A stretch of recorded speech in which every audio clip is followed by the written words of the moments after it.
All right, cool. All right, so we are live. GoGo Talks brought to you by GoGoTix. I am your host, Malachi Johns. Today, our guest is Reggie Rez Johnson. How you doing today, sir? What up, my man? I'm good, boss.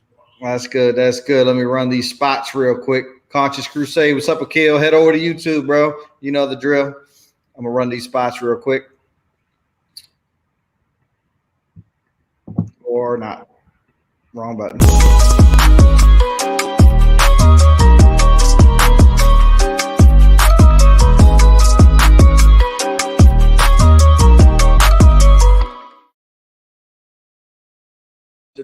Drinks on me, girls on me, on the dance floor. All eyes on me, party like a rock star. You can find me in VIP. All eyes on me, yeah, where the girls are. With the Italian nights with me.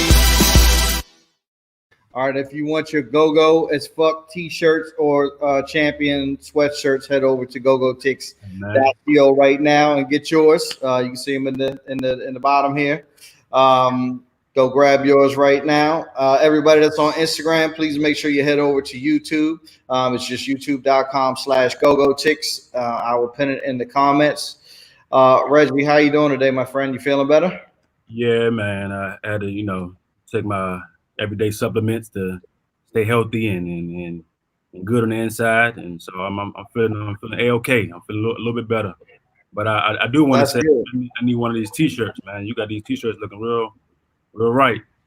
Oh, thanks, man. You know I got you covered, man. You know I got you. Yes, sir. That's Yes, what's up. sir. We'll take care of that afterwards. I appreciate you. I had a different one on yesterday too, a different design, but Okay. but yeah, man. Try to make it happen. Spread the word out a little bit. Absolutely. Um.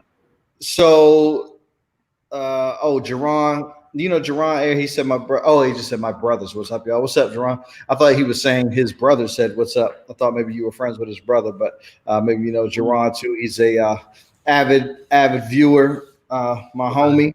Okay. Um, what band family? Northeast Groovers. Anyway, so Reggie, why don't you tell us about your your history in the music industry and go-go and just how that all got started, the way you grew up and all that stuff. Okay. Well, as you mentioned, I'm Reggie Reyes Johnson from Washington D.C. From one of the four quads in DC, actually South Side, Okay. Southeast DC, where I'm born and Southeast. raised. Okay. And I've been playing drums for quite a while now. I know, I might look a little young and or maybe old to some people, but at the same time, I've been playing drums for over 30 years. And Oh wow. yeah, it's definitely a gift and it's a blessing that I've been able to, use my gift and to bring me as long as I've been doing it in music. And it all started for me in elementary school, which is in Orr Elementary in Southeast. Then I went to Randall Highland, which is my middle school. And then from high school, I went to um, Seed Public Charter School, which was like one of the first charter schools in DC that started in '98. I got there in '99, came out in 2005, and went to college in Hampton 2 years, and I went back home to Howard University. And ended up going to Howard for 2 years, and prolonging or rather um, making music more of a knowledge and understanding better when I got to college because the high school that I went to, which was C, like I mentioned, it was a new school, so the music program wasn't as developed as like a Duke Ellington or a Cardoza or a Dunbar or anything that's been around for a while. So Right. my knowledge and understanding of more music, from the theory to the writing to the production, didn't get more room for me into college. Gotcha. So it's starting in Hampton and going to Howard. So you know, but before I got there, my family, which is I had the best of both worlds between my mom's side, which is the musically inclined side, and my dad's side, who was the hardworking side, but more of the street, the Okay. street guy. You know what I mean? So for me, it came the best of both worlds because being around my mom, I was able to, which she's a professional, famous singer, in the city and out. But being around her, I was able to go to a lot of gospel concerts, just concerts in general, and just really get that upbringing from the music side. And then from my dad, who was more so of a music lover, he wasn't much as a musician, but he loves music. Right. And so from learning from those two sides, it just kind of helped me develop more of my vocabulary of knowing, like, okay, outside of gospel and outside of go-go, there are different genres of music. You know what I mean? And so um, that's where, for me, go-go really played a major part in my upbringing and in my playing. Which we can talk about further on as we go. But that's a little bit about myself. You know what I mean? And I'd like to thank you for this opportunity and having me on here today. Oh man, of course, man. Thanks for coming on. I appreciate it. I Yes, sir. appreciate it. Well, so let's dig in a little bit more to okay, so when did you start playing go-go? Was that in high school or was that not till college? No, that was actually in high school. Okay. Right after high school, I had the opportunity to start playing with this gospel go-go band at first, Okay. called Ten Commandments. Okay. And, they Yep. were one of the, you heard of them?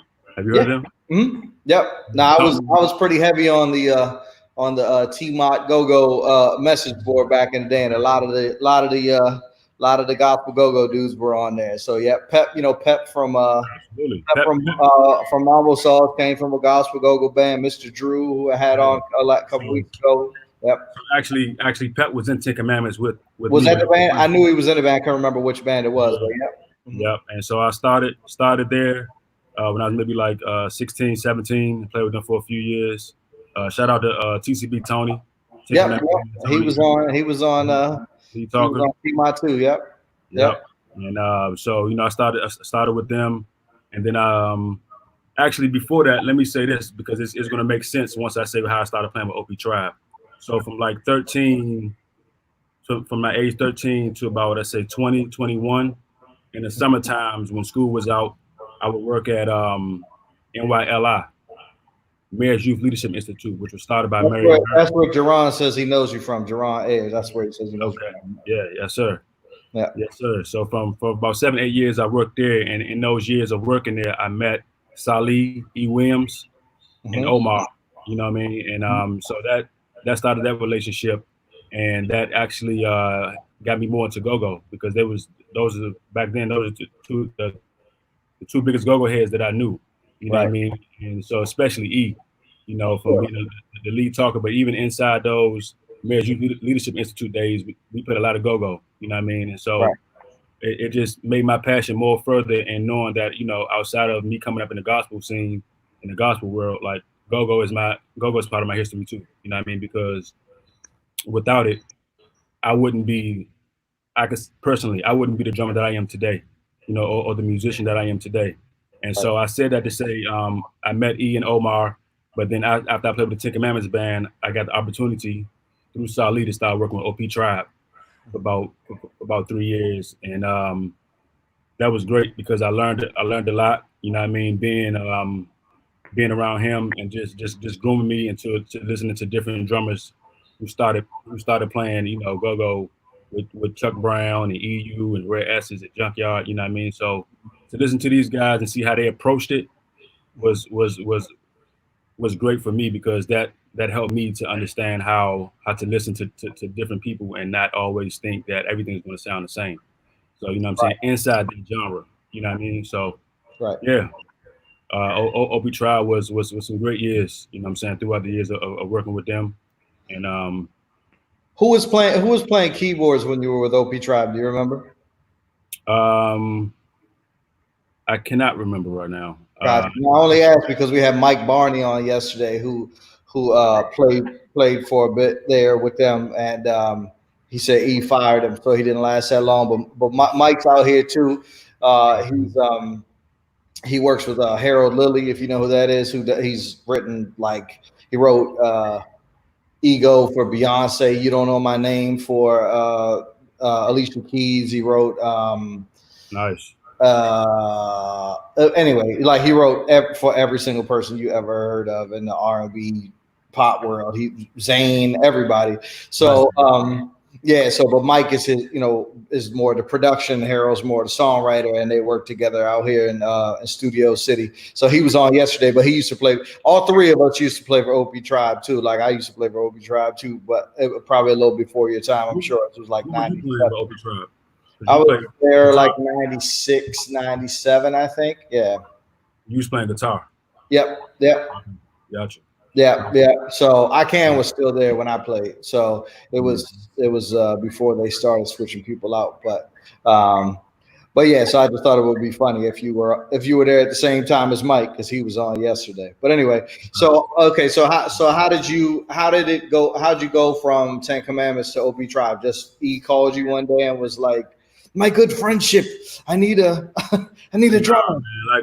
Like I said earlier, through the years, but even before the opportunity came, me working with under him as a participant in the NYLI Mhm. Institute, we just built that relationship. And he already knew that I was a drummer, since when I got there, coming in and just let me know, hey man, you stick to it, what I'm saying, listen to these people, one day you're gonna get the opportunity. And that one day came, you know what I mean? And then we actually made the connection and we started rehearsing and we started playing at Tacoma Station, all the little spots around DC that I was able to get into around at that age because I wasn't, a really of You age. weren't old enough, right? But the spots I was able to get into, I would definitely do those shows. And for me, it was great to start working with the lead talker because it's like, if you know anything about go-go, because I got some people on here who's not from DC, but if you know anything about go-go, it's a front line. Uh-oh, that ain't my So, phone. yeah, yeah. No, I thought I had it on airplane mode, but I guess I didn't. So All that's righty, my all yeah. good. But I was saying, if you know anything about go-go, it's a front line. You know that you have your lead talker, which was E, and then you have your singer. You might have your backup singer, the person that plays the cowbell. You know what I mean? So that alone let me know like this is what it can tap into for outside genres of working with different artists, and Hmm. that developed a lot for me to have that part of the game and to understand like what I'm saying instead of playing with people in the background, you pay attention to everybody. It's a collective thing, which makes the band and make the sound even better when you can play with everybody and not just play with you and the percussion player or you and the bass player. You know what I mean? But when you make it a collective thing, it all comes together and sounds great. For sure, for sure. I'm not sure who runs your YouTube page. Is that Myra? Because whoever it is, I don't know if you can see the chat, but whoever runs the loudest funk band page is on here, and Yeah. your uncle Aline, I think. Yes, sir. Uh, Absolutely. yeah, sends love, and Bruce Briggs, DJ Payne. So Family. Everybody on you here got, is family. yeah, you got your folks on here. You got your folks on here. Okay. So how long did you play for OP Trap? I played with OP Tribe for about 2 or 3 years. And Okay. then after playing with OP Tribe, I ended up moving out here to LA in 2009. In So, 2000. Okay. yeah. And what made you move to LA? What made me move to LA was to further my career in music. Okay. From to tap into something else outside of go-go and gospel. You know what I mean? But again, gospel groomed me to be the player that I am because and I mean gospel definitely groomed me, but go-go helped me as well because in go-go you have to have pocket, discipline, and play from your heart. You know what I Hmm. mean? You can take that to anywhere in any Right. genre. When you have pocket, when you have discipline, and when you play from your heart, you can literally take that to hip hop, to R&B, to jazz, to Right. fusion, to you know what I mean, to all genres of music. As long as you have those three things, you know what I'm saying, to go along with you. So I really appreciate the history and the time that I've literally played in go-go bands because it definitely helped me, you know, as of today. For sure. So what made you say in order, or what information did you receive that made you say, if I want to be where I want to be, I need to go to LA to do this. I can't do this in DC. Like what was the thought process there? Well, the thought process for me was you need to go to a place where you can have more opportunities. Hmm. I.e., if you want to be on the East Coast, you would probably go to New York. If Hmm. you want to kind of driven to country music, you'll probably go to Nashville. Right. But if you want to tap into a little bit of everything, you'll come out to LA. And I had you mean, ever been to LA before, or like on a trip or no, anything? Or? never been to LA. So the first time you were here, you moved here. Absolutely. I That's came. I came after my last year at Howard University, and even before that, I had the opportunity to travel a little bit back home in DC in 2008 with a gospel artist named Ernest Pugh. We did a tour in Italy around Christmas time, and so that kind of made me be like, you know what? I think I want to get used to this touring. This touring. Where should I go to like see myself doing that more?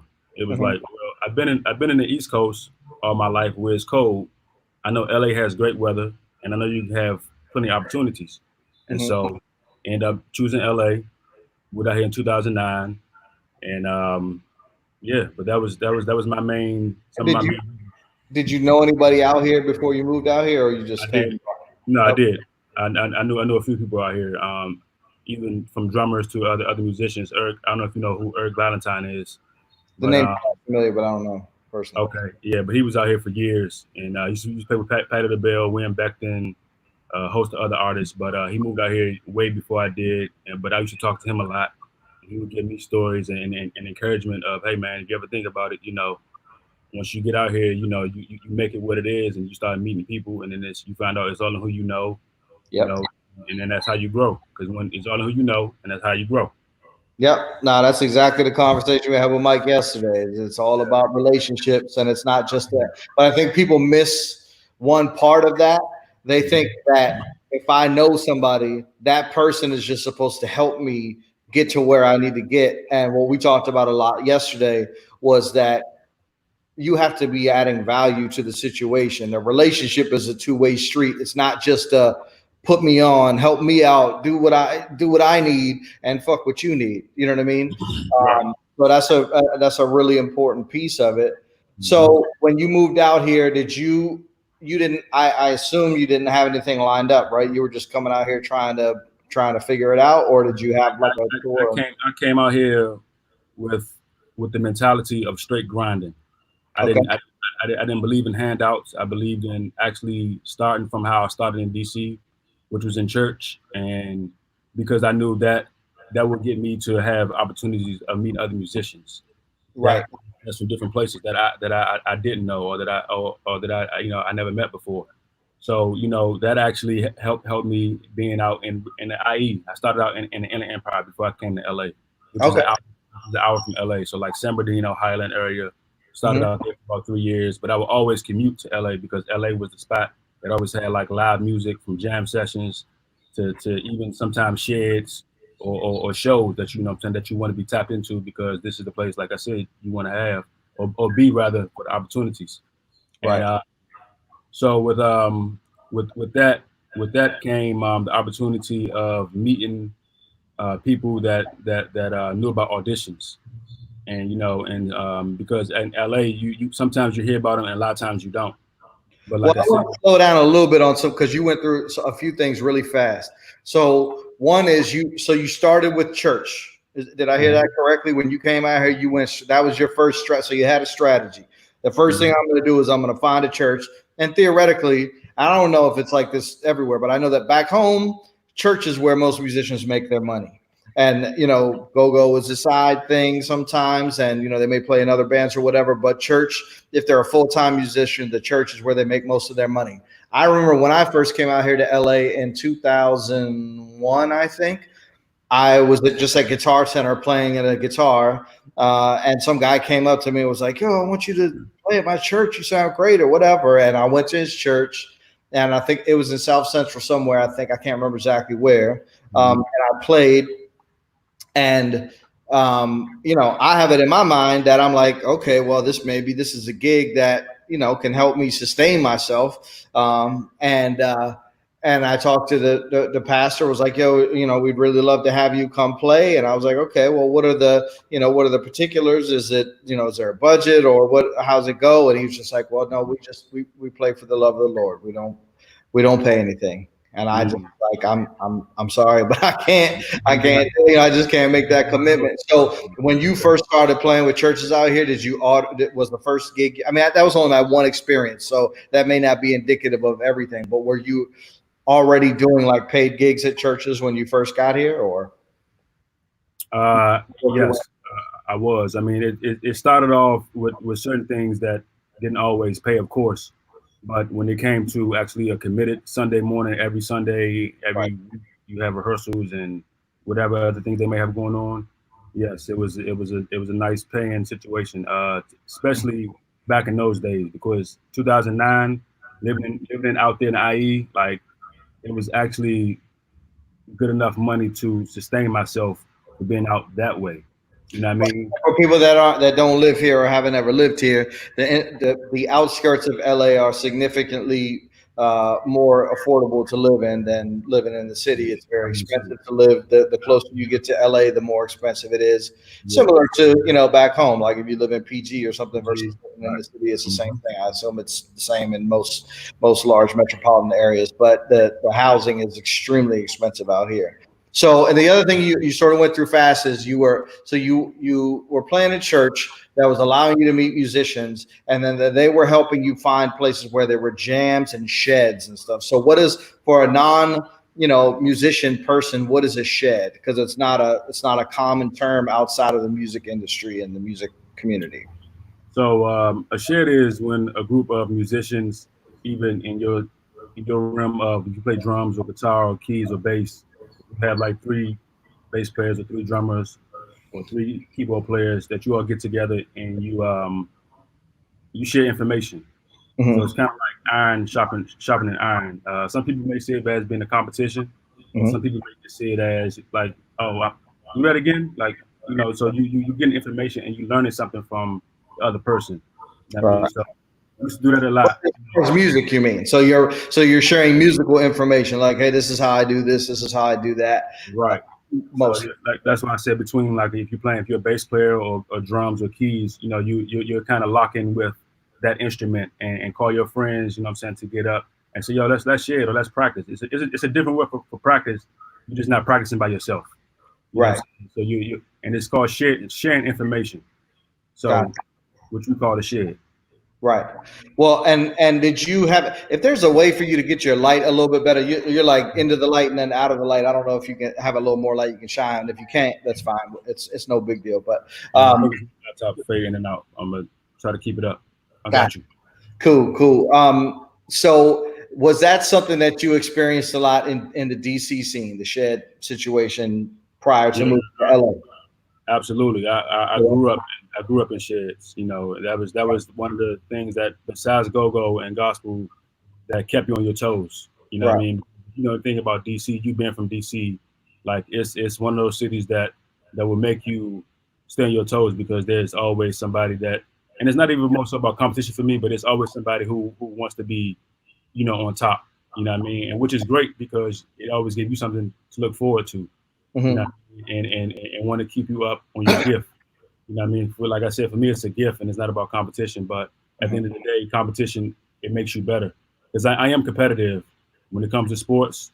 I'm very competitive, but also, what I'm saying, when it comes to my gift, I'm competitive too, but just in a different mentality for me. You know what I mean? Because Sure. that's just what I think about it. But yeah, but shedding is definitely one of the things that we did a lot. At Aaron Spears, Aaron Spears. Yep. He had a lot of sheds. Tim Get in. Steele, Mhm.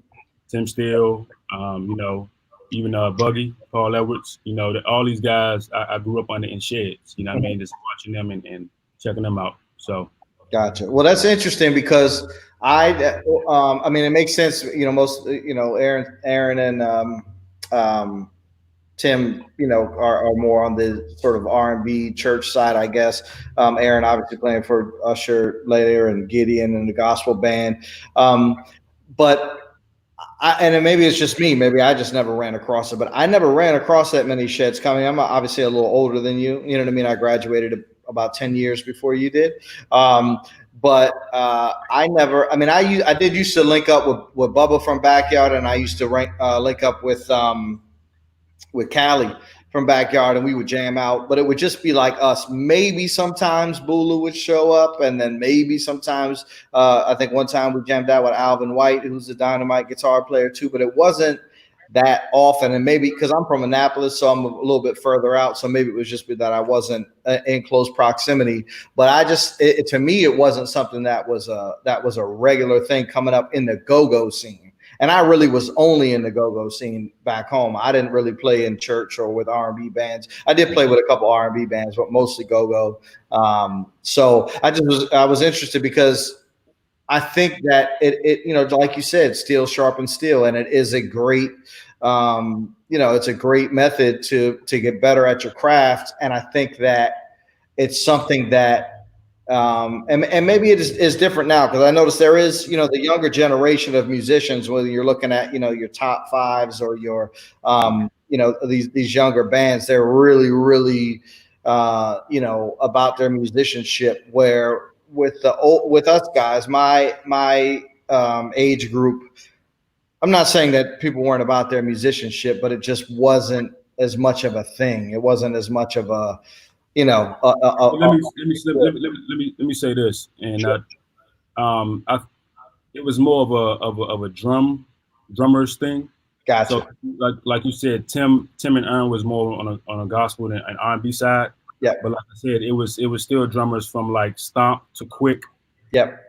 To Buggy, who was all at these sheds. You know what I mean? Because Right. it was a drummers more of a form for drummers to get more information from each other of having the shed. You know what I mean? So, not to say that it didn't happen in different instruments, but predominantly in DC or in Maryland, Drummers. Yeah. You know what I mean? So it wasn't like, oh, let's go have a guitar and the keys and the drums. Right. Got it. Maybe that's why I didn't hear about it. I only bring it up because the whole purpose of the show, and I only harping on it a little bit, because the whole purpose of the show is to try to pass along strategies that people in the go-go community can use to become more successful at what they do. And not just individual people, but the genre as a whole. You know what I mean? So if that's something that you felt was valuable to you, then you know what I mean. I just think it's important to pass along. But maybe I'm just projecting my own thing, and guitar players didn't do it. But in any event, I think that it just doesn't seem like there's as much collaboration and getting together and playing, together with fellow musicians and stuff back in DC as there is out here. It just seems to be much more of a thing out here for, like the jam session you guys were doing, on Sunday nights. And I mean, I know that happens in DC. I'm not saying it doesn't happen at all, but it just seems a lot more of a thing out here. Maybe I'm wrong about that. And maybe it's it's not necessarily a wrong or right thing. It's just, I think for more people in DC, it was more about bands. Yep. Everybody had a band, even if it wasn't a go-go band. You still had an R&B band, or you had a jazz ensemble, whatever it is. It was more about bands. And even out here, it's you make a band, but it's you meet different musicians to start playing in other shows or with other artists. You know what I mean? That's the difference. You know what I mean? I think when you go, because you meet other people and you start working with artists or studio sessions, you know what I mean? And it's not more so of a band when you first get to LA. You know what I mean? You have to go through certain things before, and even if a band is something that's what you want to do, you know what I mean? But it's not necessarily that same thing, when you come to LA, or when I came to LA rather. It was, for me, I wanted to grind, and I wanted to see how my gift can help me fulfill my dreams, which was to tour, and which was to teach, teach lessons and give back in the way that I was given when I was young. You know what I mean? So I would say to anybody who's in DC or in go-go scene who wants to further their career, you can't be scared to let your wings out and fly. You know what I mean? Because so many people get, oh, I'm in DC, I want to stay here and I'm gonna do that, which is great. It's nothing wrong with staying at home. But if you wanted to really see your gift and your dreams to take you, move somewhere else. And it doesn't have to be LA. You know what I mean? So everybody think, oh, let me come to LA and get it. Let me go. Cool. I will say that. Say it again. I said I will say though, LA is pretty damn cool. So at least put it on your list. Oh, absolutely, put it on your list. But I'm just saying, if you want to broaden your horizons, you should step outside. Just thinking about just being at home for for the time of doing whatever it is that you do inside your gift. So, but yeah, man, I think those things alone will definitely help you to grow. For sure. So okay, so you're out here, you're playing in the church, you're living in the Inland Empire. You start meeting other musicians through the church who are introducing you to different jam sessions and sheds and other things like that. And then what happened from there? How did that manifest into the next opportunity? The next opportunity after going to sheds and playing around town, I played in town for about 3 or 4 years before I got my first opportunity to work with an artist that was a national artist. I'll say that. And so around 2012, 2013, I got a chance to audition for Macy Gray, Mm-hmm. and I worked with her for about 2 years. And that came in from working with a local artist first, and working with the local artist, and she was a background singer, and then it came up to where she had auditions, and she kept me in mind, and I got the call for it, and auditioned, and I didn't get it at first, and that's the thing, like you can't give up, you know what I mean? I didn't. It was like 4 drummers came out of 4 drummers. I was in one of the 4 drummers who got the call back, but they went with somebody else at first. Mm-hmm. And they went out for half of the tour, and I would start looking at myself like, hey, what did I do wrong? You know what I'm saying? What happened? I thought, I thought I did my homework. I thought I came prepared, and but I kept in my mind like, all right, I'm not gonna give up. This is my first opportunity of many. You know what I mean? Right. And so what ended up happening was I ended up getting a call later on, and I started working with her, Mm-hmm. and that started, and I did that from about 2012 to 2014. And then inside of that, I met another guy named a bass player out here named Keith Edie. He's from DC as well. Shout out to my man Big Edie. He's from DC as well, and he's been out here for a while. But meeting him, I got the chance to work with Dane Funk in 2015, which he's a modern funk artist. And then I started working with him for about, even to this day, even though he doesn't do a lot of live shows anymore with the band. But we still stay connected and everything. But I started working with him, and that took off for about two years solid working with him. Two quick things about that. One, what was I know Cy Smith used to sing with Macy Gray like back when I was here the very first time in like 2000, 2001, but she wasn't still there when you were there, right? No, she wasn't. And then I just want to bring up Dane Funk real quick because I didn't even know who he was until you told me about him when we first met. And I have used him as an example a few times out here because he's sort of a legend out here and sort of a big, yeah. And so I use him as an example when I'm mostly when I'm talking to go-go bands or to just DC artists in general who, for some reason, there is this misnomer in primarily the go-go community that as soon as my band steps outside of DC or the DMV, we are supposed to get paid more money than if we're playing inside DC. And that may be true as a professional musician, but there's a difference between a professional musician and an artist. And if you're a band and you're making your name as a band, then you're an artist. You may have professional musicians in your band, but your band is an artist. And so therefore you're basically sort of worth how many tickets you can sell and a percentage of how many tickets you can sell. So I use him as an example because out here he's big, but back home nobody's heard of him. Similarly to back home, Backyard is big, but nobody out here that's not from DC knows who Backyard is. You know what I mean? So I say to myself, pretend you are a promoter in DC, and the agent for Dane Funk calls you and says, "I need $5,000 to come play at Fast Eddie's or the 930 Club or whatever." Mm-hmm. Who the hell is Dane Funk? I'm not paying you $5,000. I don't know who you are. You can't sell any tickets here. So that's the same exact thing if you're Backyard and your agent is calling LA saying, "I want to book you at the Sayers Club or whatever." You know what I mean? Well, we need $10,000 because we have 15 people in the band. And I'm just using Backyard as an example. I'm not. Yeah. I got you. I book them, and they're flexible and they get it. And I booked them at House of Blues New Orleans for Essence Fest. They understand it. They're not. I'm just using them as an example because people know who they are. But I'm just saying that somewhere down the line there became this expectation from people in DC that as soon as I step outside of this area, I'm supposed to get some kind of bonus, or a promoter is responsible for paying for all my travel costs. And that's not how it works until you build up a demand in that marketplace. You know what I mean? So I just wanted to interject with that because I've been using Dame Funk as an example of that, because I know nobody from back home knows who he is, but he's big out here, and it's the same exact thing. So anyway, sorry to interrupt your story, but okay, No, you played with Dame Funk for a couple of years, and then what happened? Worked with Dame for a couple of years, and then I had the opportunity to start hosting a jam session myself. Coming from DC, going to jam sessions or going to live music venues, down U Street a lot.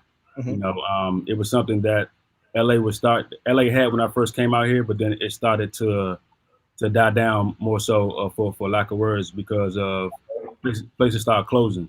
You know what I mean? And it was a lot, like from when I first got it, from Cozy's to Cafe Cordial to some of the other places that was downtown that was having live music. They wasn't having it as much. Mm-hmm. And so I end up meeting a guy named Don Q through my guy Bruce Briggs, who's online. Mm-hmm. I'm still here, but I met Don Q, and he gave me the opportunity to get over at 77 Lounge in Culver City about 6 years ago. And so that formed into a night that everybody started hearing about, and everybody got involved. And at first, it wasn't a jam session; it was just a night of live music. And then a year after my first year being at 77, I talked to the manager. I was like, "Hey man, I think we should try having a jam session." He was like, "Oh man, I don't know. I think it might be too loud. It might get out of control." I said, "Trust me, man." I said, "If you want this to be a lounge that people to come to, let's try it." And so the opportunity came, and we tried it. And literally 5 years later, it's been like one of the biggest things that people want to come to in LA on a Sunday night. Yeah.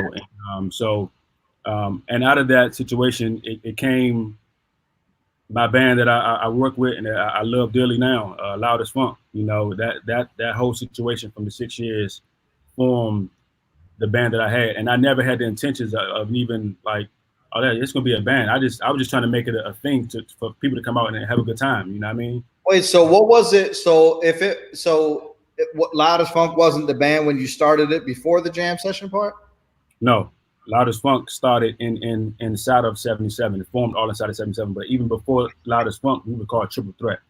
Okay. It was a 3-piece band. So myself, the keyboard player, and the artist of that night. You know what I mean? It was literally just a 3-piece band. So we called ourselves Triple Threat. Right. You know what I mean? And then in the time of me working with Dame Funk, we went on tour. Went on tour in 2015, and I had different artists throughout Sundays come in and sing, and I had the opportunity. I already had known Myra before 77, but she came in and she rocked the house one night, and then slowly but surely, before she got there, the band was already there between the keyboard player Yuki, the bass player Yuki, I said, and Ario, the guitar player. And then the band formed, and then we had a conversation one day. We was like, "Hey guys, this is actually something that we can like prolong outside of this," you know what I mean? And that's how that formed. But everything's like, if you believe in like divine things happening, that was a divine situation. You know what I mean? Right. Like the timing of that whole, how that formed was like, oh, this came out of something that was going to be a jam session and live music, but like the whole band came collectively together, and like today, that's what it is. You know what I mean? So I just love how that story pretty much formed from being in a lounge to actually a band, because in DC, when you start a go-go band, it's amongst friends. You know what I'm saying? People that you know. And for Loudest Funk, it's like everybody didn't know each other. Right. You know what I mean? But everybody got to know one another inside and start working with each other. And now it became like the band and a family. You know what I mean? So that's the difference. I think sometimes when you're trying to form a band, sometimes you're not going to know everybody right off bat. You know what I mean? And so that was the good thing. I think 77 brought us all together. And Well, I have to say, as someone who has been to, I don't know, 6 or 7 of your shows, you've been y'all quite a are few. probably one of the most killing ass bands I've ever seen. Like, Thank I you. mean, literally, and it's maybe aside from when Cy Smith does the actual go-go shows, it's probably like the Yeah, closest thing to go-go yeah, that we have out here, even though there's no percussion, but it's still got that pocket and it's still got that energy, and it's still, man, you guys are killing ass thank you, band, bro. and I can't wait till outside opens back up again. So let me know when y'all about to do it again. Absolutely. Actually, we since we moved to Long Beach, let me know when you're down Laguna, because that's even a little closer to us now than Yeah. Culver City, or it's probably about the same distance. But I still want to go check out that venue too. So your whole Um, family's on here. Your Uncle Shad is on here now too. So yeah, fam. Okay. all your uncles. All right. Everybody checking in. I love it. Yeah, that's I what's love it. up. That's what's up. Um, So okay, so Loudest Funk is rocking on Sunday nights. I remember one time I was there.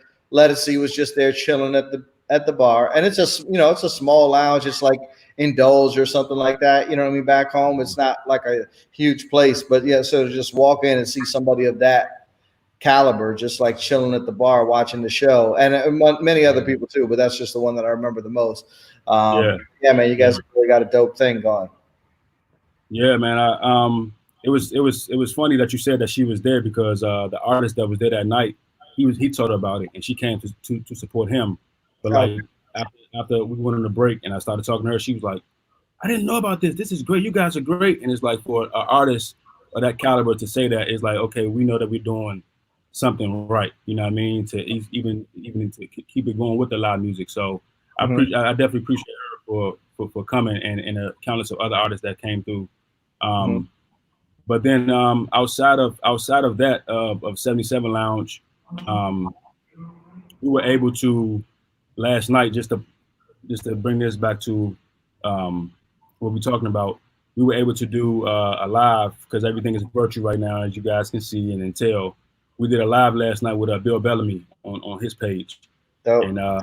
that turned out to be really good. He had different artists on. Another artist from DC named Kevin Ross was right after us, and Nice. so to have that opportunity is always good. But I said that to say you're gonna have to grind no matter what you decide to do. If it's an individual or a band, and Mhm. I take it back to you said everybody from DC think, oh, when I leave out, I need to make this amount of money. I need to make this certain amount of money. Like at the end of the day, it's like I feel like for us, we know as individual artists or musicians what it take.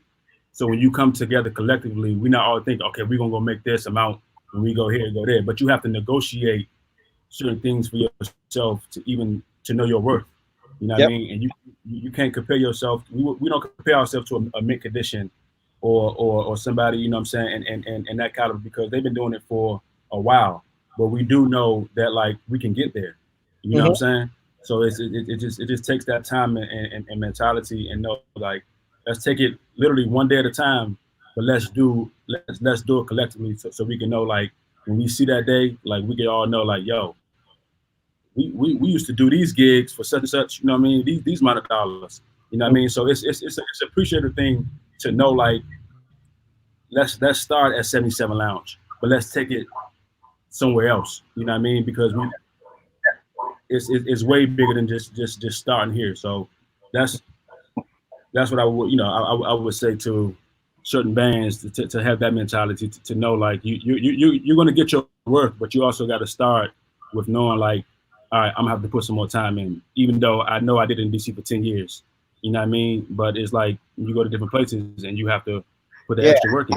Well, that's the thing too. Is it's like a common thing that I run into is people misunderstand that if I've been playing my instrument and say I was in a successful band in DC, and either I moved somewhere else, or that band that I've been playing in that's successful in DC decides to go play in Richmond or Atlanta or whatever, you're literally starting over from ground zero. There's very little of the cachet that you can take from your success that you've had in DC with you to Atlanta. You don't it doesn't translate because playing live is about selling tickets, and you have to be able to sell tickets in a different market.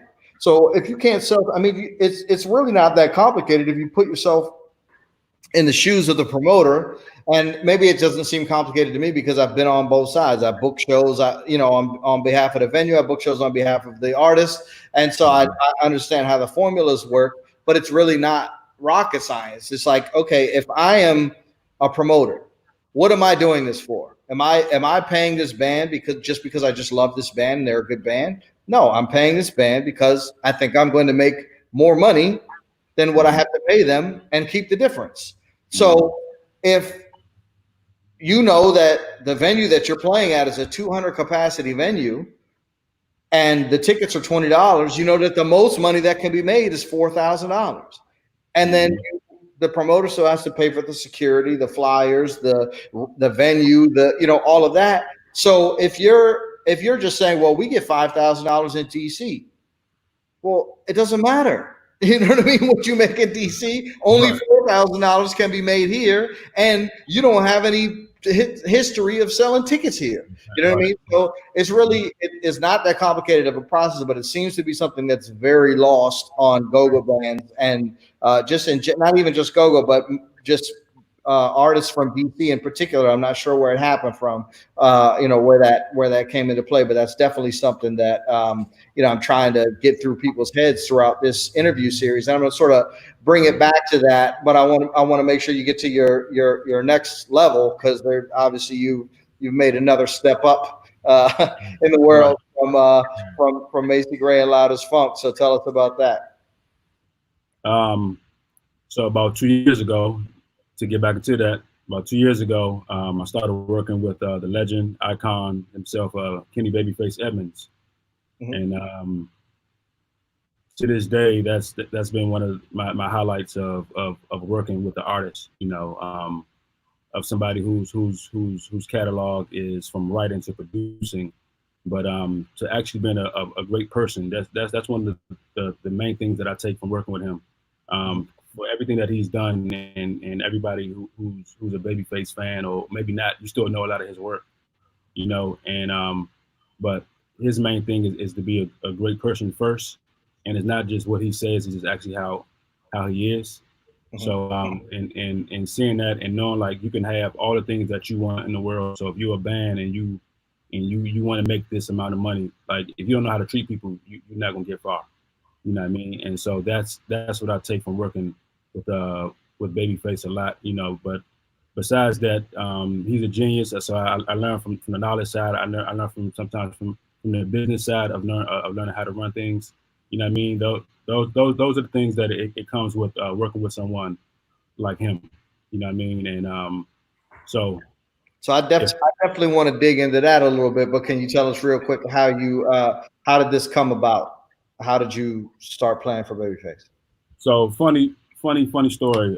Let's take it back to the Macy Gray days real quick. End up getting a call from the MD to work with another artist that was the MD for Macy Gray. People that don't know is the music director. Yeah. MD for Macy Gray. He called me for another artist that was doing the showcase. And inside that showcase, he said, "Hey man, I'm be the co-MD, but I have another guy named Michael Rapole, who's a guitar player. He's the MD for it." And I met him, and in meeting him, he was the MD for Babyface. But my thing was, I was literally going to work with the artist that I got called for. So I never brought it up to him, hey man, if I ever get the opportunity, keep me in mind. Yeah, I just went there, did what I was called for, but we built that relationship up and working with the artist. Years pass, we lose connection. Jam Card, which is a musician's like Facebook. Yep. They used to have like these sessions, Pro Tools sessions, up in the hills or whatever. And I see him there one night, and long story short, we reconnected. And end up getting a call from him about 2 weeks later, not even for Babyface at first. It was for the artist Cat Graham, which he's an actor too. And we did some stuff with Cat Graham. And then the opportunity came up. We was in rehearsal one day, and he was like, "Hey man, I might have an opportunity for you to work with, Babyface." And I was like, "Okay, I definitely would love, if it ever comes down to it, keep me in mind."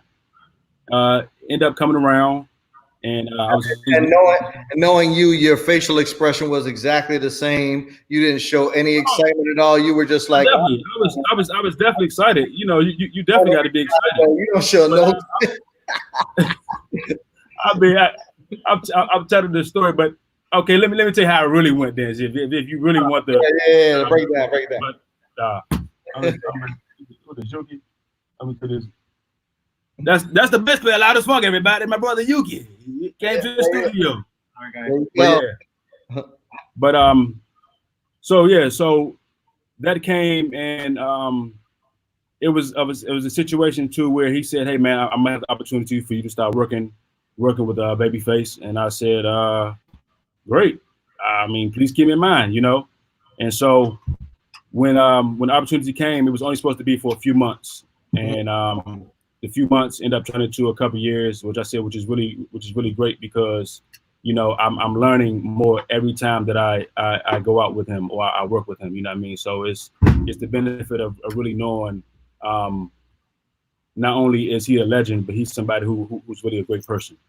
You know what I mean? And it speaks volume because he has a lot to offer you when you really get to know him. So I'm excited every time. I know my facial expression might not show, but trust me, I feel I'm very excited. Trust me, brother. I'm just giving you a hard time, man. But, yeah, it's all love. I'm messing right back at you, but you know, in saying that, you know, the grind from 2009 to 2020 of 11 years wasn't easy burden. You know what I mean? It's something like you said, you've been since 2001, so you know how things are. You know what I mean? So I say this to say, like, you can do what it is that you want to do. You know what I mean? Being from DC, being a go-go or not, you know, you just really just keep that grind going, keep the faith, keep understanding, like, it ain't gonna be easy, but at the end of the day, like, you will see the end of the road, and it could be the best thing for you. You know what I'm saying? If you don't give up, you know what I mean? So even in the go-go band, because I believe, like, we was talking earlier on the phone, and you was like, hey, you know, you, Lorenzo, and I was talking about starting a thing out here with the go-go band. You know what I mean? And I was like, yeah, that would have been a movement. You know what I mean? Because people, like you said, Cy Smith has done it. You know what I mean? But it's one thing when it could be like people that grew up around it. You know what I mean? And add a Cy Smith. You know what I'm saying? To the situation. So it's like we can all make it happen, even out here. You know what I mean? So. Well, so the context of that question to me was, well, real quick before I go there though, I just want to make one comment about the Babyface thing. And from someone that, like, when I was working at the casino, I booked a lot of older artists. Like I just posted earlier, Michael Bolton. You know, I used to book Rick Springfield. I used to book Bret Michaels and Boyz II Men and Mint Condition. And the one thing that I noticed about the ones that have had the longest career, and even when I was in radio, when I was in Vegas in radio, I was solely responsible for welcoming the artists to the station. And then when I was in radio at WPGC in DC, I was just part of the team that brought, you know, that welcomed the artists to the station. And the one thing I noticed from time after time, from Rick Springfield to Lionel Richie to LL Cool J to, you know, I can keep going, but all the guys that are still at least somewhat relevant, even though they may not have hits on the radio right now, but they could still go and sell out clubs and theaters, and they're still getting $150,000 a show, or selling out arenas or what, or you know, or theaters or amphitheaters. I'm sorry, is what I was trying to say. They're all as respectful to the intern as they are to the boss. And to me, I think that's something. I mean, you could even see it, even though he was throwing like a little bit of shade, and it was hilarious on the Teddy Riley joint. Like, you could just tell he's a genuine person. You know what I mean? And and I've also booked a lot of people that were and worked with a lot of people that were assholes and had a big ass entourage and walked around with their chest puffed out like they were the shit. Right. More closely related to how people in go-go act. And those people don't last long. And I'm talking about on a national level. So it seems to me like go-go is taking most people in go-go are taking the cues from the wrong people. Like, you may know somebody that's an asshole and that has a big ass ego and throws their fame around. and you use that as the example of, well, such and such does it, but they're the exception, not the rule. Most of the people, at least that I've been exposed to, and I'm sure you as well, that are successful in the music industry for long periods of time are very nice people. And that's how they keep getting work, because people like being around them and enjoy spending their time. It's not just about talent. Talent is a very small part of success in this business. You know what I'm saying? It's about hustle. It's about relationships, which comes from being a nice person. Like, you keep relationships by offering stuff to other people. And that's a lot of people get that messed up. They think that, oh, if I'm to this certain level, then I need to get paid all this money every single time I do something. I'm 3 days a week. I literally make a living in the music industry. It's hard now because I'm a booking agent. There's no shows happening, but I make more money in my company as a booking agent than I did working full time at a casino, and casinos pay pretty well. But I'm sitting here for 3 days a week doing free interviews to try to give the go-go community some information from people, you know what I'm saying? By the way. Say it again. Which is a great platform, by the way. Yeah, thank you, man. I appreciate it. But I don't say that to like brag or be like, oh, give me credit or anything. I'm just saying, for the reason of you doing it, it's a great platform for them to get understanding. Yeah. Thank you. I just want people to understand that there's a lot more of doing stuff that provides value to other people. Doing that brings it back to you versus just always trying to, squeeze the blood and squeeze the juice out of every single situation to get an extra $50 or whatever, which is what I see happening in go-go a lot. But back to your thing, what you were saying about Lorenzo, the reason I wanted to ask that question is because, so Lorenzo, bringing it back to 77 Lounge as well, Lorenzo produced a decent amount of music for Lettucey. He used to be her, I don't know if he was her MD, but he was definitely her keyboard player. So he's out here. For those of you who don't know, we're talking about Lorenzo Johnson. Used to play with Huckabucks back in the day. He played with Team Familiar for a time. He and I were both chapter governors on a DC Grammy board together. We've known each other for a long time. You've known him for a long time. We hooked up a couple of times.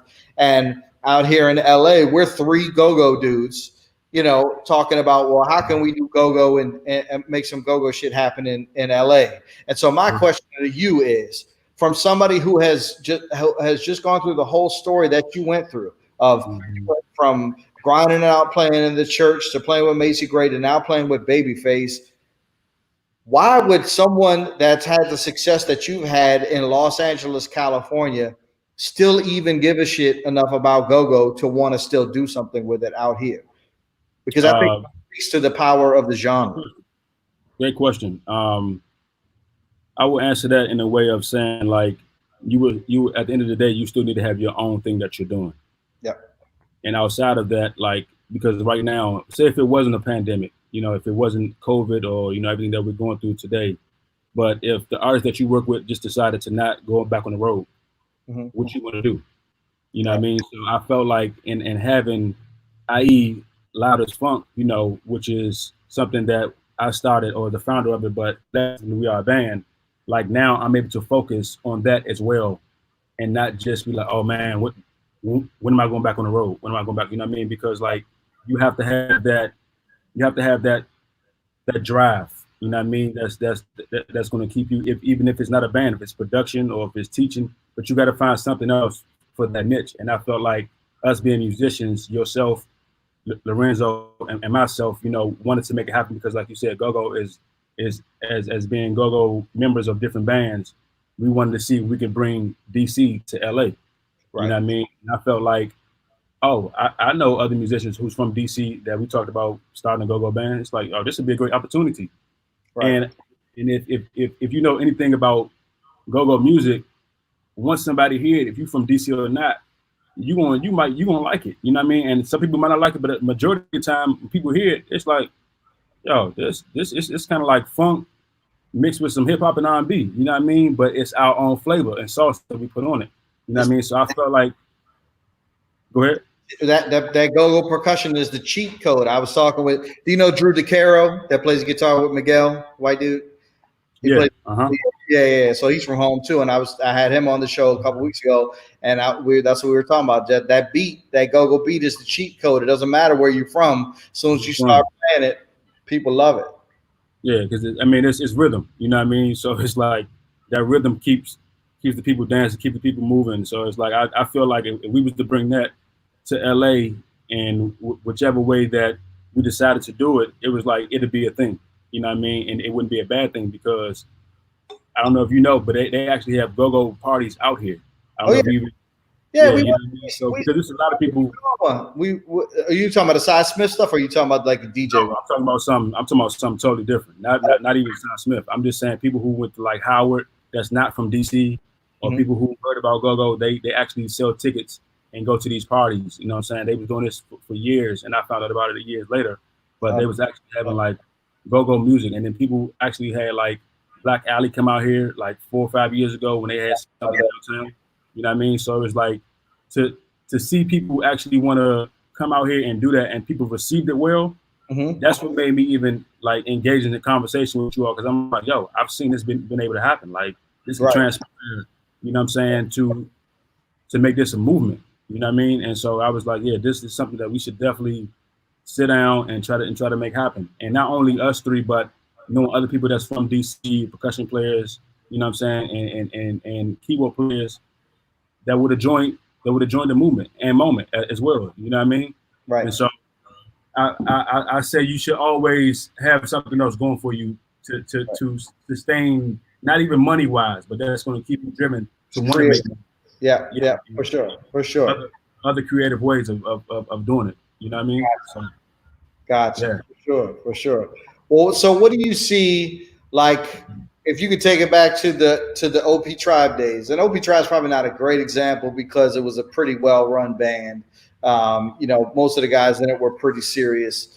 I don't know how Ten Commandments was. If you had Pep in the band, it couldn't have been all that good. But as far as organization was concerned, because he's the worst. And I hope you're watching, Jermaine. Nah, that's my man. But what's the biggest difference you see in how go-go bands operate and you know with respect to just organization, rehearsals, performances, you know, punctuality, all of those kinds of things versus how things work with Macy Gray or Babyface? um, so you said, what do I see the difference of from it being more of a rehearsal schedule or Well, you just know, I'm just saying, like, what is the like? I mean, as someone myself who played in a lot of go-go bands, I played in about 7 or 8 go-go bands in my time, and some of them big, some of them small, and I've also, you know, booked, like I use Mint Condition as the example all the time. I booked Mint Condition at the casino. Their load-in time was 2 p.m. They were knocking on the door at 1:59. Their sound check time was 3 o'clock. They were clicking the sticks right at 3 o'clock. At you know, time to go on stage at 8 o'clock. They're ready to go at 7:55 for me to do the announcement. Contrast that with every go-go band I've ever played with, you know, 30 minutes after the show started and we're already playing, the second half of the band shows up on the stage. You know, so that's sort of not, and I'm not even just getting on the late thing or whatever, but just in terms of just the whole mentality of professionalism and how that thing works and why that's you know, why that's a big part of why go-go isn't further along than what it is, because we don't take it as seriously. And people, I think, well, if I was Babyface and I was getting all of that money, then yeah, of course I would, you know, if I'm Reggie playing drums for Babyface and I'm getting whatever, how much money you make playing for him, of course I'm going to show up to rehearsal on time. But no, you're making that much money and playing for Babyface because you already show up for rehearsal on time. You know what I'm saying? You don't wait to get the reward to do the work. You have to do the work to get the reward first, you know? um, great points. I totally agree with you. I would add to that and say that sometimes, like you said, it's more so of the individual. You Mm-hmm. know what I mean? It doesn't, because no matter where you are, DC or not, there's a lot of individuals that just don't know how to be professional on certain levels. You know Mm-hmm. what I mean? If it's showing up on time, if it's knowing the music, Mm-hmm. if it's knowing when and when not to do certain things, you know Mm-hmm. what I'm saying? that's an individual thing, you know. But you also have to keep in mind on the flip side of that, like you said, used to book mint conditions. Yep. They would buy a contract.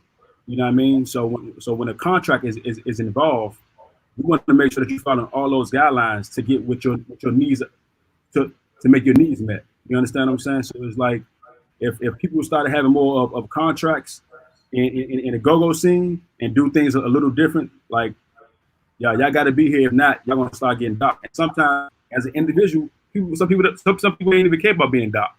You know what I mean? So it's all in the mentality of knowing how you really want to be, and you can only show that so much and tell somebody that so much until it becomes a part of them. You know what I mean? And so for me, it's like you said, I learned very early to make that a part of what I want to do, because like you said, as a musician, that's only a small piece of the pie. Yep. You know what I mean? You still got to be able to show up. You still got to know the material. You still got to, put in your game face when it's time to play. You know what I'm saying? You got to have all these things on top of what you got hired for. You know what I mean? And so I would literally just say, just work on being a better individual if you know you're lacking certain criteria to where you want to go. You know what I mean? And so don't. I guess what I'm saying is I don't think a lot of people in go-go even realize. Like, I think that people in go-go think that that's how that the way that people act in go-go is the way that people act. Let me give an example. If you came to Babyface rehearsal 30 minutes late, and you had a case of beer, which is with you, that you stopped and got along the way, and you were late because you went to the liquor store, which is something exactly that Pep did, and I'm calling him out when I have Mambo sauce. So I'm at what would happen? I'll be calling people out, man. I'll be doing that. It's all love. I get your point, but go ahead. Go ahead. Yeah. So I'm just asking, would you still have a job? Is what I'm saying. Absolutely not. Right. No. So that's what I'm getting at. And no. But I also think, but my other question is, even when you first got here, and so I would hope you wouldn't bring a 6-pack to the church. So let's not use that as an example. But say you were playing with an artist who was not a well-known. Like out here, it's way different. You can't playing locally in LA. You don't make the same kind of money like you do in DC because there's way more supply than there is demand. Like there's a billion artists out here and they're all trying to play and they're all trying to make money. So the amount of money that you can make is small. So say, for example, you're playing with a small artist out here and you're making, I don't know, say you're making $30, right? This is back in the day when you first got here. Oh yeah. Would you have showed up 30 minutes late with a case of beer? No, I would not. I look at every situation the same, no matter small or big, because if you start that way, you'll finish that way. You know what I mean? It's just like how you practice. You know, if you practice weak, you're gonna play weak. You know what I mean? So you're supposed to give it your all, no matter what you're doing. You know what I mean? So especially I think it's even better when you start with smaller artists, because when you do get the call for the big opportunity, you don't have to act brand new. You don't have to be like a whole brand new person. Right. You've already practiced it. Yeah. You should be you from the time of you doing a $30 gig or a $300 gig. You know what I mean? Money shouldn't be your end goal. It should be something that you want to achieve. Yep. But what you should look forward to is it's called longevity for a reason. You know what I mean? And in order to have longevity, you got to have these things prepared for you in the beginning. You know what I mean? And then work along, because it's called longevity and growth. You know what I mean? Which I ask for every day. You know what I'm saying? In my prayer, like I would like to have growth, longevity, and consistency. Yep. You know what I mean? So with those three things, like we got to have that before. You know what I mean? If it's church, if it's at a club, if it's a promoter, you know what I'm saying?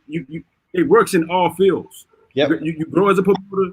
You want to be consistent as a promoter, and you want to have longevity to keep being a promoter. Yep. You know what I'm saying? So whatever field that you're in, you wanted those three things to be with you at all times. If this is something that you really want to do, you know what I'm saying. And then they know the ultimate goal is I want to make this amount of money. You know what I mean? And so I look at all situations pretty much the same. And no, don't get me wrong, I'm still human. Sometimes I might not feel like doing it, but if I agree to it, I'm a man of my word, and I'm gonna keep my word. You know what I mean? And so it's like I'm not gonna try to figure out a way of like, oh, let me go act this way today, and because it's like you can go to a place and then you can meet somebody else that can get you to that next opportunity. Yep. You know what I mean? It obviously it happened to you multiple times, and because you showed up, and because you showed up ready, and you showed up with a good attitude, and you built those relationships over time, that's what put you in a position. And it's the same thing with me. There's a million stories of, you know, I'm able to get things done a little more easily now than I was before because I have built relationships with people, like even with this, like you answered the call. You said, yeah, I'll come and do this show. Or, you know what I'm saying? Like yesterday I had, Mike Barney on. He's got a publishing deal with Universal Music Publishing Group and working with Motown artists. And, we knew each other from back in the day in Annapolis in the go-go bands. And he came on. And one of the things he said yesterday, it's an old Zen proverb that is exactly what you're saying, is chop wood, carry water. Just show up and keep doing the work. You know what I mean? So yeah, man.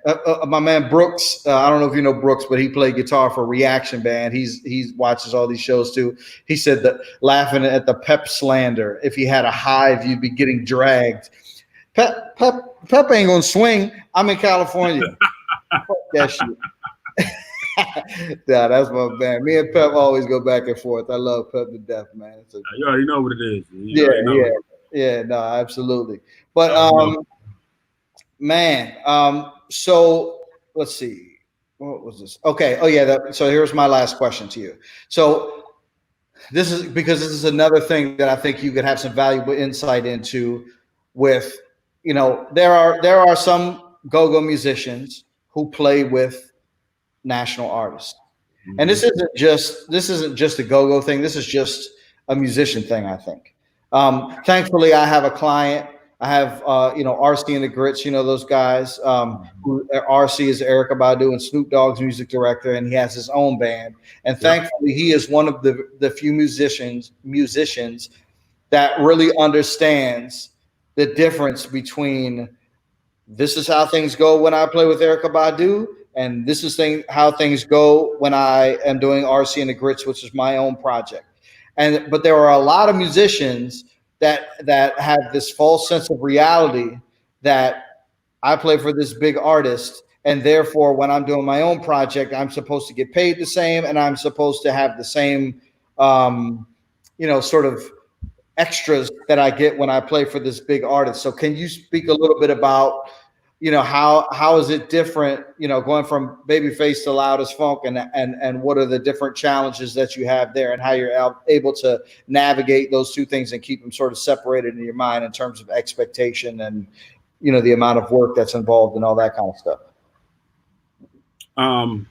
Well, to look at it from that standpoint of working with Babyface and my own thing, I never try to compare what I should be getting paid with either side, because I understand that one is a job and one is a grind. Yep.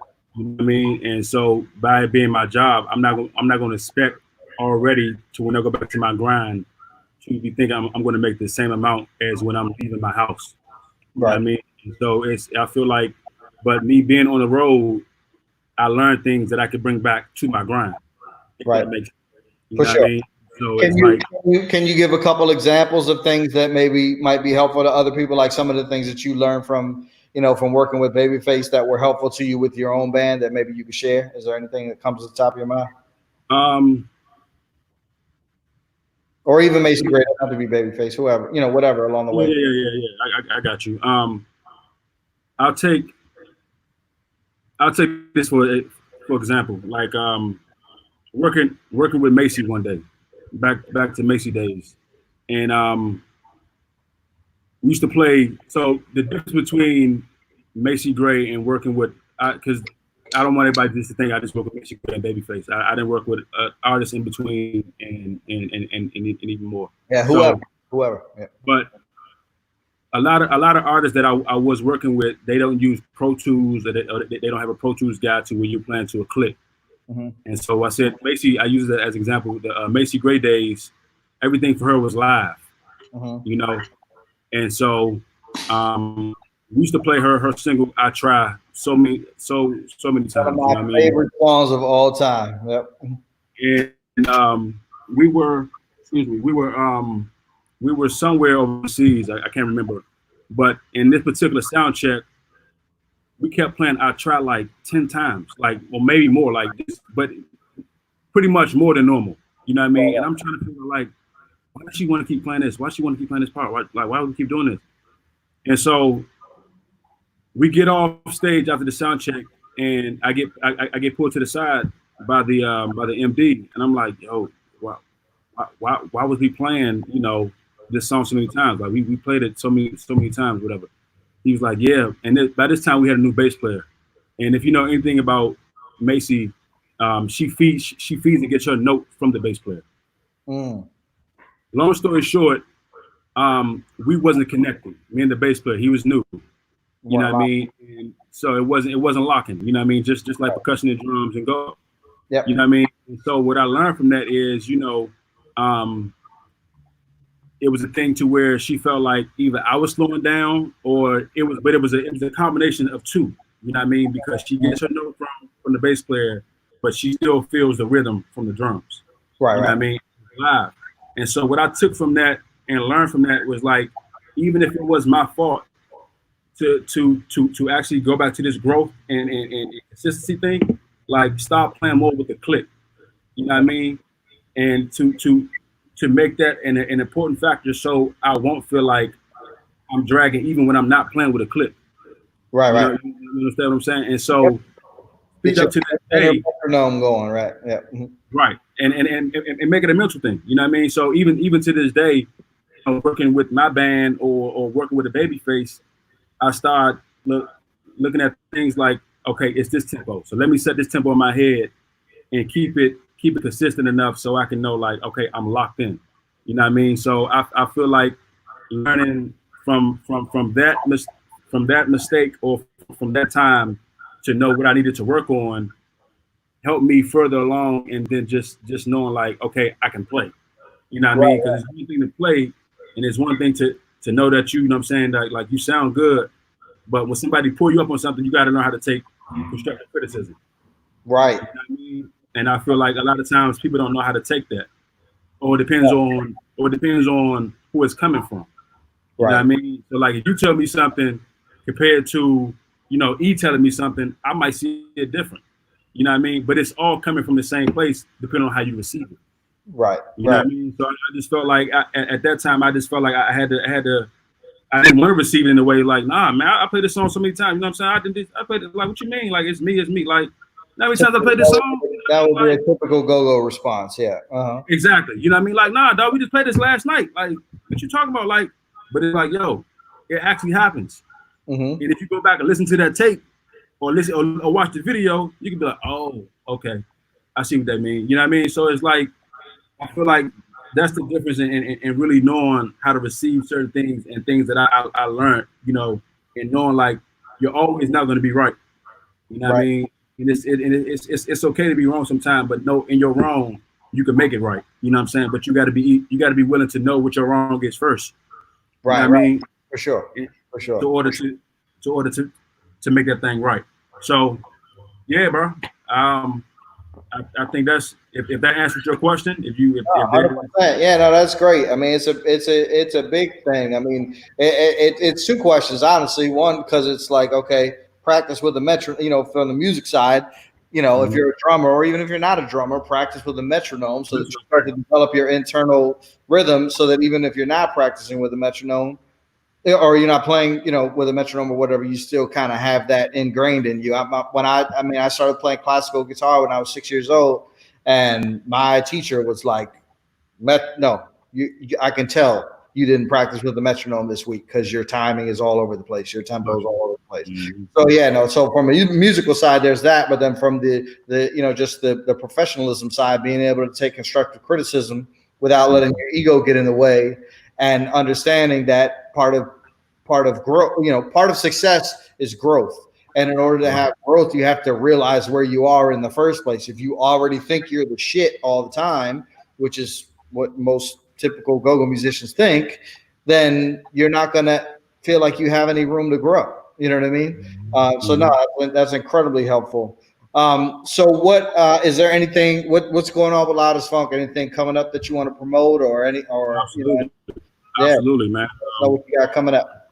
Before I get to the band, I don't know if everybody can see this headband that I'm wearing is my actual logo. Oh, nice. Reggie Johnson. So, and I have a website that, I want you guys to check out because I keep a lot of things up there with Loudest Funk, a lot of things that I'm doing that's coming up on my website. ReggieRegj.com. So that's ReggieReggj.com. And along on that website. Is that right there? Can you see it? Where's it at? No. On the bottom? Oh, you can't see it? Mm-mm. Okay. ReggieReggj.com. Yes, sir. Yep, got it. Okay. All right. Yeah. It's up. I see it now. It just popped up. I'm looking like, yeah. I got you. But yeah, also on that website, like you were saying, what's going on with Loudest Funk, we have these T-shirts that we wore last night. If you saw us on the website, that you can go check out. Nice.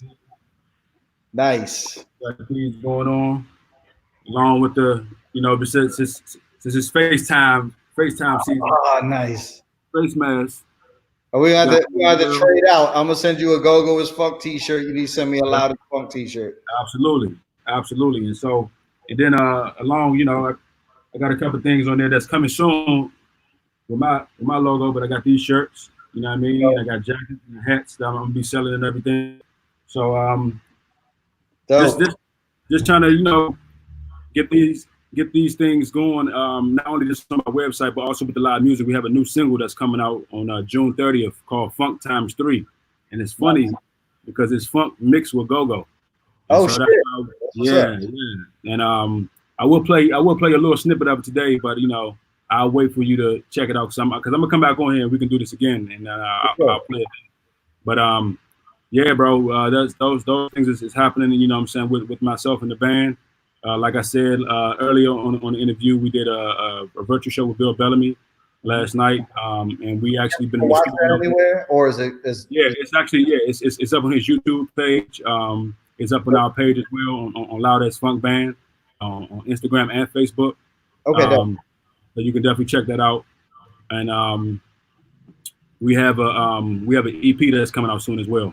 So we're finishing up working on our EP. That's gonna be coming out real soon, possibly in the summertime. And so look out for that as well. And appreciate this opportunity. And it was a great day. Nah, that's dope, man. Yeah, I appreciate it, man. Absolutely.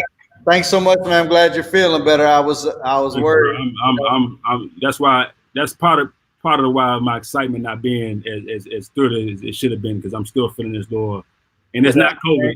So you're like the most even-tempered person I've ever met. It like I be like, Reg, there's a fire. You're like, oh, all right, cool. Right.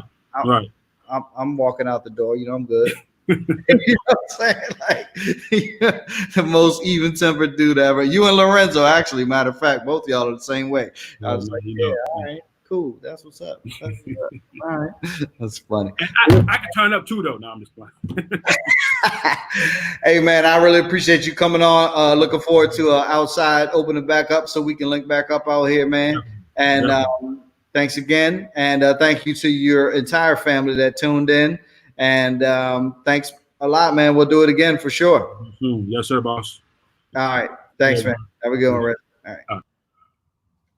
Thanks, everybody, for tuning in. We appreciate it. This has been Gogotalx, brought to you by GOGOTIX. Please head over to gogotix.co/shop. Get your Gogo as Fuck t-shirt right now. But also, before you leave YouTube, please make sure to subscribe and also click the little bell button at the bottom. What that does is it will allow you to get reminders telling you when the next shows are coming up. Tomorrow we have my man Terrence Super Cooper, Coop. Formerly of Backyard Band, the longtime manager of Backyard Band, and now the manager of Top 5. We're going to talk about, how he grew Backyard over the years and what he's working on now. Thank you guys again very much. You can check out all the previous episodes at youtube.com/GOGOTIX. Or you can just head over to GOGOTIX.co. Hopefully pretty soon we will have actual shows back up on the website, because that's the purpose of the website, is to list every go-go in the world. Obviously there are no go-go's in the world at all going on right now. So hopefully that'll change pretty quick. Thanks so much for tuning in. We'll see you guys tomorrow. Don't forget to subscribe and go get your t-shirts right now. Thanks.